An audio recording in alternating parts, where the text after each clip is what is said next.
Bonjour à tous. La Terre est un écosystème particulièrement complexe à étudier. Et pour cause, il existe une très grande quantité de paramètres liés qui rendent cet écosystème singulier. Il n'y a qu'à observer le parc de Yellowstone aux États-Unis. À l'aube du XXe siècle, les loups du parc de Yellowstone furent exterminés sans prévision des conséquences à long terme. Rapidement, les populations anciennement prédatées par le loup virent leur population d'individus atteindre des stades critiques pour la stabilité de l'écosystème. Dans les années 80, la décision fut de réintroduire quelques individus. Cela a eu des conséquences positives, permettant un rééquilibrage des espèces anciennement prédatées, et ainsi un rééquilibrage de l'écosystème local. Et ce concept de dynamisme n'est pas réservé à de vastes environnements tels que le parc de Yellowstone. Il est tout à fait possible d'étudier l'influence qu'un nombre réduit d'espèces auront les unes sur les autres. Et il est simplement nécessaire d'introduire ce que nous souhaitons étudier et de trouver les corrélations entre nos différentes variables. Ainsi, nous définissons un système dynamique, c'est-à-dire un ensemble d'éléments en relation au cours du temps.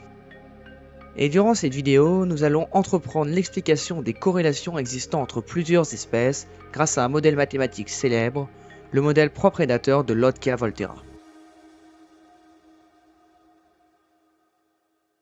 Tout d'abord, il est nécessaire d'introduire les différents éléments et hypothèses de notre modèle. Quels éléments formeront le socle de notre modèle? Quelles interactions seront possibles? Comment seront-elles orientées? En bref, il est nécessaire de définir les lois régissant notre modèle mathématique. Pour cela, introduisons deux espèces animales. Notre première espèce sera par exemple une espèce de lynx. Notre seconde espèce, une espèce de lièvre. Nous avons donc établi le socle de notre modèle, dans notre cas, deux espèces animales.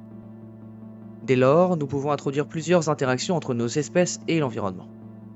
Commençons tout d'abord par l'interaction naissance, permettant l'apparition de nouveaux individus. On flashera cette interaction des lièvres vers les lynx et de l'environnement vers les lièvres. En effet, l'environnement permet aux lièvres de se reproduire, et les lièvres permettent aux lynx de se reproduire par l'intermédiaire de la chasse. Introduisons par la suite l'interaction décès, permettant la disparition des individus.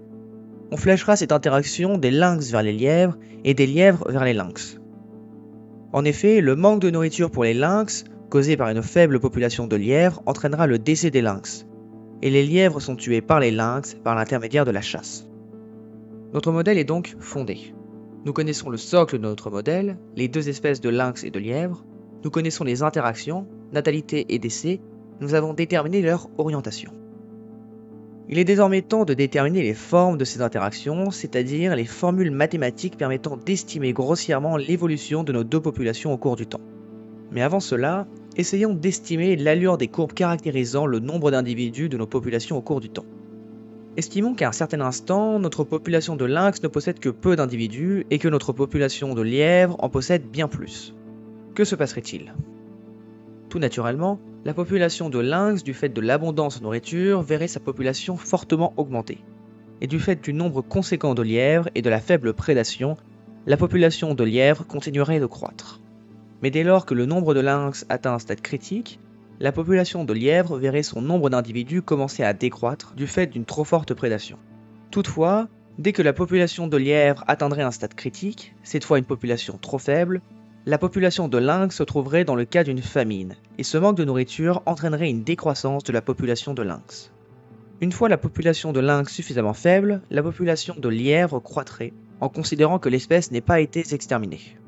Si notre expérience de pensée est correcte, la population de prédateurs devrait suivre la population de proies de manière périodique. Cette idée est bien évidemment une vulgaire approximation de la réalité, elle semble cependant avoir un sens, mais sur un intervalle de temps faible.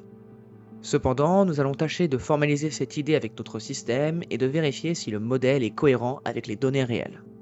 Commençons tout d'abord par étudier les relations existant entre chacune des espèces avec l'environnement. Et attardons-nous premièrement sur la relation de natalité de l'environnement vers les lièvres. Une idée intéressante si nous faisons abstraction de toutes les considérations relatives à la densité de population et autres paramètres pouvant interférer sur la reproduction, et que cette dernière sera d'autant plus importante que la population de lièvres est importante. Par exemple, en considérant que le temps de gestation des lièvres soit de 2 mois, il serait tout naturel de se dire que tous les 2 mois, la population des lièvres double. Il ne s'agit bien évidemment que d'une approximation, mais qui a le mérite d'exister pour le bien de la création de notre modèle. On sent bien qu'il pourrait y avoir une corrélation forte entre le nombre de naissances et le nombre d'individus de notre population, et qu'au bout d'une certaine période donnée, notre population d'individus se trouverait être doublée. On obtient ainsi une relation de récurrence bien intéressante qui nous indique que tous les 2 mois, notre population est doublée. Cette relation de récurrence est connue et se rapporte aux suites dites géométriques. Et nous connaissons exactement les solutions de cette suite qui sont de la forme suivante. Cependant, il est tout à fait possible de passer d'une forme discrète à une forme continue par des notions dépassant le cadre de cette vidéo. Il faut comprendre que la suite précédente peut être réécrite sous une forme continue que voici. Et cette forme continue peut se comprendre comme l'idée que l'on augmente simplement le nombre de points sur notre courbe. Et cela ne vous aura pas échappé que les solutions explicites de notre suite sont exactement les solutions de l'équation différentielle suivante. Pour résumer en quelques mots simples, une équation différentielle d'ordre 1, telle qu'elle est présentée à l'écran, est une équation mettant en relation les variations d'une certaine quantité en fonction de cette quantité. Pour illustrer cela de manière plus claire, regardons l'évolution de l'altitude d'un ballon de football au cours du temps.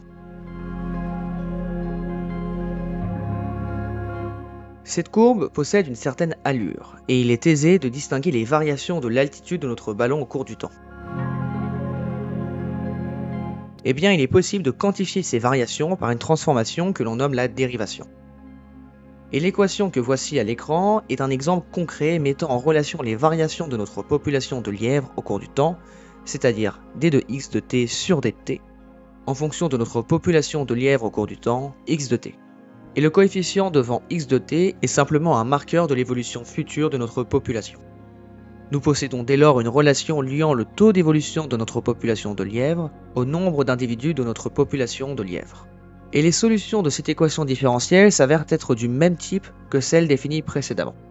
Et par un raisonnement tout à fait identique, nous sommes capables de déterminer l'expression de la population de l'espèce prédatrice au cours du temps.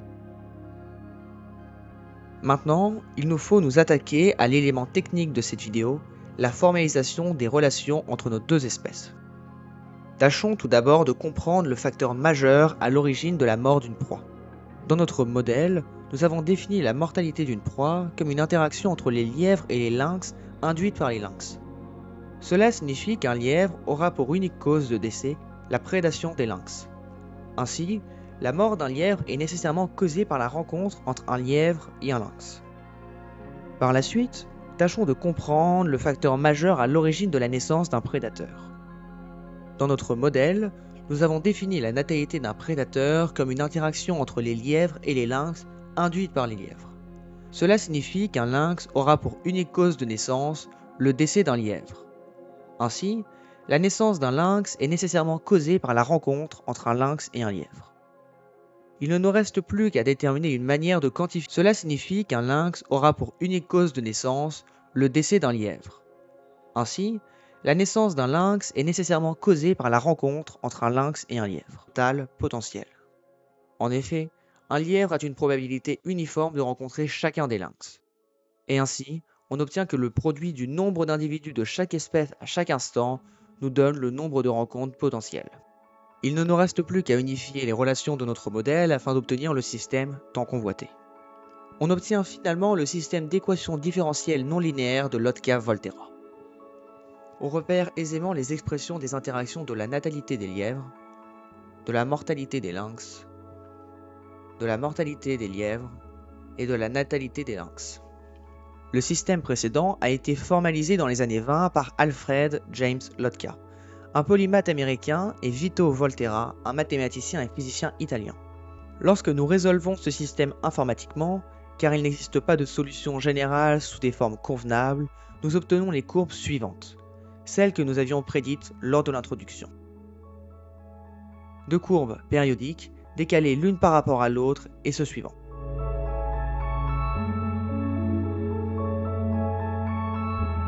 À y regarder sous un autre angle, on distingue plus aisément le phénomène de cycle sur nos populations. La courbe que voici est une représentation paramétrique de nos populations, c'est-à-dire qu'à un point donné de la courbe est associé en abscisse le nombre de proies et en ordonnée le nombre de prédateurs. Et il peut être intéressant, avant de continuer, de s'intéresser à la validité du modèle face à la réalité des écosystèmes. Et le graphique que voici permet de consolider l'idée que notre modèle est valide. Nous sommes bien capables de repérer l'influence de deux populations l'une sur l'autre avec ce phénomène de retard de la population des prédateurs par rapport à la population des proies. Finalement, ce qu'il resterait intéressant à étudier est l'influence des paramètres et des conditions initiales sur notre modèle. En effet, pour des conditions initiales de population différentes, l'évolution à long terme du modèle peut s'avérer bien différente. Il faut cependant conserver en tête que ce système reste relativement non chaotique. En effet, une modification relative des conditions initiales, ou bien des paramètres du modèle, n'aura que peu d'influence sur l'allure des courbes à long terme. En un sens, l'allure de notre courbe reste préservée des modifications des conditions initiales et des modifications des paramètres du modèle. Cependant, nos populations resteront changées à coefficients et conditions initiales différentes. Ce qu'il reste important de conserver en tête est que le choix de nos coefficients et des conditions initiales dépend strictement de l'organisation de l'écosystème étudié. Naturellement, un choix non réfléchi des coefficients nous empêcherait de modéliser correctement l'évolution de nos populations. En outre, il reste clair que notre modèle est une approximation de la réalité et qu'il ne considère en rien les perturbations extérieures sur nos deux populations. Mais il possède tout de même l'avantage d'être simple à configurer. Finalement, il resterait intéressant d'étudier des améliorations de ce modèle considérant une influence extérieure. Par exemple, un terme de régulation pouvant être assimilé à une pression exercée par une espèce extérieure comme l'être humain.